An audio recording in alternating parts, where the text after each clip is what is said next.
Hello everyone, তোমরা নিশ্চয়ই আগের পার্টে দেখেছো যে মা মামাকে আইবুড়ো ভাত খাওয়ালো, আর আজই হচ্ছে মামার বিয়ে। তাই সকাল সকাল রেডি হয়ে চলে এসেছি মামার বাড়িতে।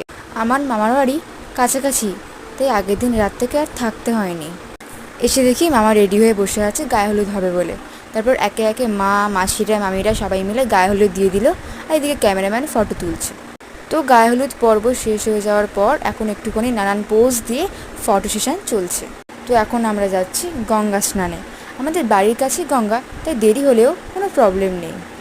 আমার মা ঘর ডোবাবে, তাই আমার মাই মামার সঙ্গে যাচ্ছে। তো হাঁটতে হাঁটতে আমরা চলে এসেছি গঙ্গার ঘাটে।